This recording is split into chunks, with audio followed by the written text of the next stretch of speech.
Maghahain po ng petisyon ng mga tsuper para sa dagdag pasahe dahil masyado na raw mabigat sa bulsa ang panibagong dagdag presyo sa mga produktong petrolyo. Ayon po sa Department of Energy, may posibilidad pa nga raw na masundan pa itong oil price hike dahil mataas daw ang demand ng crudo sa world market. Balita natin ni Julio Segovia. Ang mahigit piso kada litrong diesel price hike noong isang linggo, nasundan na naman 30 sentimo kada litro ang panibagong dagdag presyo sa diesel ng mga oil company. Wala namang paggalaw sa presyo ng gasolina, pero dahil meron nga sa diesel, umaaray ang mga tsuper. Gipit ang pamasada, mahina ang kita. Sana taas na rin pumasahe. Ganun na lang ang alternatibo natin. Para makasapat yung wala halos kami inuwi sa pamilya namin eh. Ayon sa Department of Energy, sumisirit ang presyo ng krudo sa merkado dahil nananatili raw mataas ang demand sa world crude.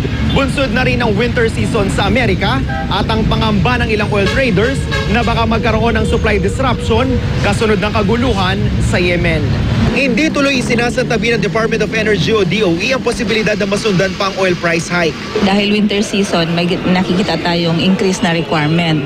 Mararamdaman talaga natin anong epekto ng international market trading kasi pumibili lang tayo sa international market. Sa datos ng DOE mula Enero, pumapatak na mas maraming beses nagtaas presyo ang mga oil company kaysa nag-rollback.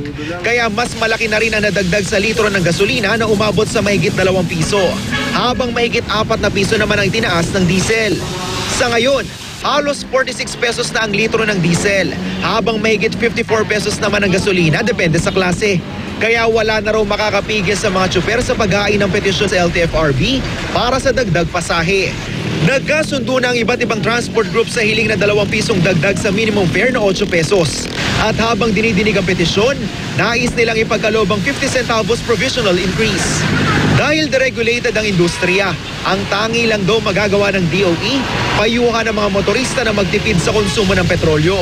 Pwede raw mag-carpool para may kasalo sa gastusin sa petrolyo. Kung malapit lang ang pupuntahan, mas mabuting maglakad na lang. Samantala, pinag-iisipan na rin ng ahensya kung paano makakatulong sa transport sector.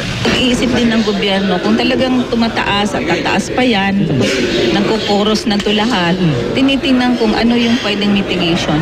So pwede ulit ibalik ang pantawid pasada kung sakali? Pwede siya or pwedeng something else. 2 beses na itong ipinatupad ng gobyerno kung saan pinagkalooban ng mga namamasada ng jeep ng Pantawid Pasada Card na may load na 1,050 pesos noong una at 1,200 pesos noong ikalawang pagkakataon. Ang naturang load ay magagamit pambili ng diesel. Julio Segovia, GMA News.